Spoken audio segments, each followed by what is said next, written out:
Hello everyone. सभी को जय मां सरस्वती। देखो, जैसा कि सभी को पता होगा, सर जी यूपी बोर्ड ये मैथ का है ना मॉडल पेपर आ गया है। बहुत लोग देख भी लिए होंगे। चलो हम भी दिखा देते हैं। देखो, ये पेपर है। अगर इसको देखे होगे तो इसमें लिखा है इंटरमीडिएट परीक्षा वर्ष 2023-24 है ना। देखो, इसको देख के क्या आइडिया लग रहा है कि इस साल का तो है नहीं, ये पिछले साल का है ना।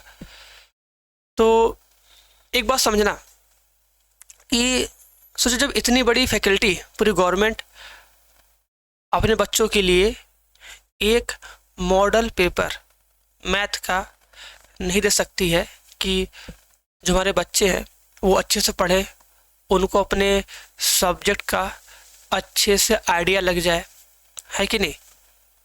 इतना भी टाइम नहीं है उन्हें। मतलब है कि भैया मेरा बच्चा बस आराम से पास हो जाए, उसके लिए देखो सिलेबस बहुत आसान किया गया है कि नहीं। और ये जान लो कि इस बार का पेपर बहुत आसान होने वाला है। बस उसके लिए एक काम करना होगा जो हम अभी बताने वाले हैं, है ना। देखो, एक चीज समझना है ना। देखो, पहले क्या था कि भाई हम लोग को 11th और 12th एक साथ देना होता था। फिर गवर्नमेंट क्या कि भैया 11th अलग की 12th अलग की कि सारे बच्चे पास हो। फिर उसके बाद क्या कि भैया एनसीईआरटी ला दी, सिलेबस एकदम कम कि भाई सब पास हो जाए, कौन ना बचे, है ना, सब पास हो जाए। गवर्नमेंट को मतलब है कि भैया हमारे देश में साक्षरता 101% हो जाए। भले बच्चों को अपना नाम लिखने ना आए, है ना, भले बच्चों को गुणा भाग जोड़ घटाना करने ना आए, लेकिन वो पास हो जाए, है कि नहीं। फिर 2022 से तो एनसीईआरटी जो था 2000 मतलब 23 से उसको भी कम कर दिया गया, है ना। उसमें भी बहुत सारे जो टॉपिक थे जिसमें दिमाग लगाने वाले टॉपिक थे, जो थोड़े हार्ड थे कि हाँ भाई बच्चा दिमाग लगा चीज़ों को सोचे, उसको हटा दिया गया कि नहीं मेरा बच्चा सोचेगा भी नहीं, बस आराम से पास हो जाए, है ना, उसको कोई दिक्कत ना हो।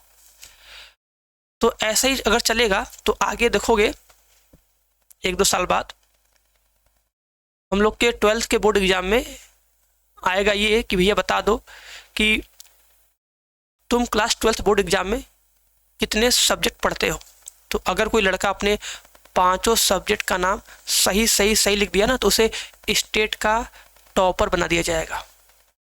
समझ रहे हो ना। फिर उसके कुछ साल बाद 12th के बोर्ड एग्जाम में आएगा, भैया बताइए आप कौन से सब्जेक्ट से क्लास 12 पढ़ते हैं। तो अगर कोई बता देगा कि भैया हम मैथ से पढ़ते हैं, तो गवर्नमेंट उसको पकड़ेगी, लेके जाएगी, बनाएगी, चलो भैया तुमको कैसे पता कि तुम मैथ पढ़ते हो 12th में, इतने तेज हो, इतने बुद्धिमान।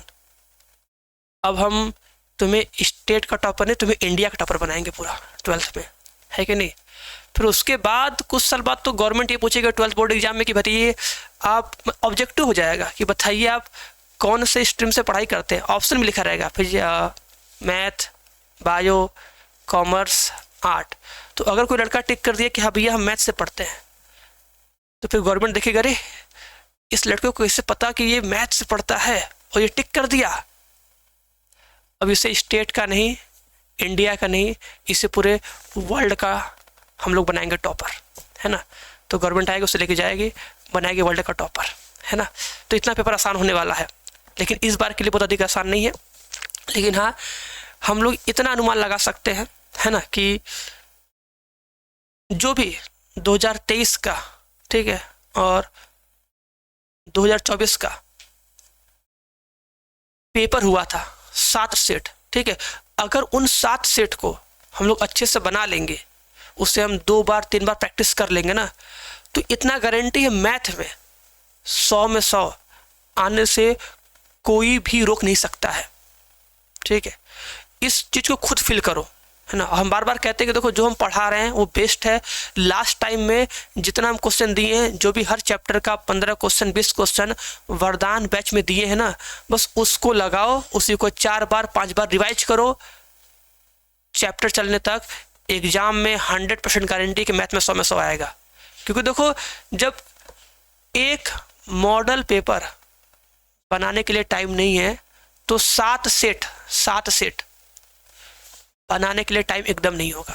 क्या करेंगे, जो सेट नंबर 7 का सवाल है, उसमें से 2-3 सवाल उठाएंगे, उसको 1 में डालेंगे, 1 का 5 में डालेंगे, 5 का 3 में डालेंगे, एक हाथ उठा के, 3 का 2 में, 2 का 4 में, 2 का 4 का 6 में, ऐसे बस अदला बदली कर करके क्वेश्चन इस बार का भी आएगा। तो करना क्या है कि जब से एनसीईआरटी पैटर्न हुआ है, हम तो कहेंगे कुछ एक्स्ट्रा भी कर लो, जब से एनसीईआरटी पैटर्न हुआ है 2022 का, 23 का, 24 का, जो कि हम बार बार कहते हैं ना, बस इनका पेपर देखो और उन सभी पेपर में जितने सारे क्वेश्चन आए हैं ना, उन सबको लिख लो। और जब लिखोगे ना तो उसमें खुद ही ऐसे क्वेश्चन तुम्हें देखने को मिलेंगे, सर 22 वाला 23 में आया, 23 वाला 24 में आया है, ऐसे क्वेश्चन मिलेंगे। तो बस वही 22 के, 23 के, 24 के सवाल को लगा लो, जो कि एग्जाम के पॉइंट ऑफ व्यू से मोस्ट इंपॉर्टेंट है। और वही एकदम सोच लो कि 99.9% आएंगे, उनको प्रैक्टिस करो। बाकी अगर किसी को देखो ये जो पेपर है जो आया है मॉडल पेपर, इसको डाउनलोड करना है तो जाओ गूगल पे सर्च करना यूपी MSP, जाओ पे सर्च करोगे तुरंत आके नीचे लिखा रहेगा कि मॉडल पेपर ऑल सिलेबस, मतलब ऑल सब्जेक्ट का, क्लिक करोगे जाकर डाउनलोड करना, मैथ का, फिजिक्स का, केमिस्ट्री का, जो भी होगा करके देख सकते हो। सब पे देखो ईयर पीछे का लिखा होगा ना, इस साल का कोई नहीं होगा, ठीक है। तो आराम से बस पिछले साल के जितने सेट सबके सवाल को बनाओ। और देखो ये सब जो सवाल है ना, अगर देखोगे, देखो जो ऑब्जेक्टिव का सवाल है, ये सवाल हम खुद करवाए वरदान मैच में, देखो ये भी करवाया गया है, सोचो। और देखो जो ये क्वेश्चन दिया गया, सोचो जो ये क्वेश्चन है ना, ये सेम क्वेश्चन हूबहू 2024 के बोर्ड एग्जाम में आया था। मतलब 2024 का ये मॉडल पेपर है और यही सेम क्वेश्चन उठा के दे भी दिया गया। ऐसी कौन सी बात भाई, है कि नहीं? चलो, लेकिन खुद सोचो, गवर्नमेंट तुम्हें सब कुछ बना बनाया दे दी है, बस तुम्हें खाना है भाई। अब तुम कहोगे हमारे हाथ में खिला दे, मुंह में डाल दे, तो बात अलग है, लेकिन तुम्हें बस उठा के बस खाना है, सब कुछ तुम्हारे सामने रखा हुआ है। देख लो ये क्वेश्चन देखो दिया गया, ये क्वेश्चन भी आया था। अगर देखो इस क्वेश्चन को देखो, आओ तुमको दिखाते हैं। सोचो ये क्वेश्चन दिख रहा होगा, इंटीग्रेशन ऑफ 0 से π/2 log sin x dx, एक ये वाला जिसका आंसर आता है π² ab। सोचो ये सवाल हम लोग कितनी बार कर चुके हैं, सवाल कितनी बार आया है, इस बार भी देखो आया था ना। ये देखो गोले का वाला 8/27 वाला, देखो ये x का, y का, z का मान निकालने वाला सवाल, देख रहे हो। ये सवाल था मॉडल पेपर में, लेकिन यही सवाल आ गया पेपर में। मतलब इतना भी टाइम नहीं कि भाई कुछ डाटा चेंज करे, है ना। तो बस यही कहेंगे, जो हमारे बुक का इंपॉर्टेंट क्वेश्चन है एनसीईआरटी का, उसे पूरा अच्छे से फॉलो करो। बहुत ज़्यादा एक्स्ट्रा क्वेश्चन मत लगाओ, पेपर बहुत आसान होने वाला है। पेपर बहुत आसान होने वाला, क्या बहुत आसान होगा, एकदम गारंटी है। बस ये है कि जितना क्वेश्चन दिए हैं उन्हीं को प्रैक्टिस करो, उन्हीं को रिवाइज करो। और हम वरदान बैच में पूरा वही दिए ही है ना। पिछले साल के जितने भी 5 साल 6 साल के जो सवाल है, जो NCERT based most important question है, जो कि बार बार आते हैं, पहले भी आते थे, अभी भी आते हैं, तो इस बार भी आएंगे। बस उनको रिवाइज करो, लगाओ और मैथ में आराम से 100 में 100 लेके आओ। बस यही कहेंगे, लास्ट टाइम है, तो बस जो एग्जाम के पॉइंट ऑफ व्यू से चीज़ें इंपॉर्टेंट है उसको पढ़ो, उस पर मेहनत करो, ठीक है, बहुत अधिक नहीं। क्लियर? चलो, तो एक बार सब लोग पेपर देख लेना, जिसको मन करेगा। बहुत लोग देख भी लिए होंगे, और सवाल को बना भी लेना। इसमें हर एक सवाल को हम करवाए हैं, ऐसा कोई सवाल नहीं जो हम नहीं करवाए हैं, है ना। लेकिन फिर भी अगर किसी को कोई डाउट होगा तो पूछ लेगा, हम बता देंगे कि हाँ किस लेक्चर में कहाँ पे कौन सवाल हम करवाए हैं। क्लियर? लेकिन हाँ, सभी लोग एक बार इस पेपर सेट को बना लेना, और जो हम बोले हैं वैसे 2022 का, 23 का, 24 का आज ही टारगेट ले लो कि भैया हमको 2022 का, 23 का, 24 का हर एक सेट का पेपर देखना है। यूट्यूब पे सर्च करना, मिल जाएगा, बहुत लोग यूट्यूब पे डाले होंगे। बस उसका स्क्रीनशॉट लेके सारे क्वेश्चन को एक जगह लिख लेना, फिर उसको प्रैक्टिस कर लेना।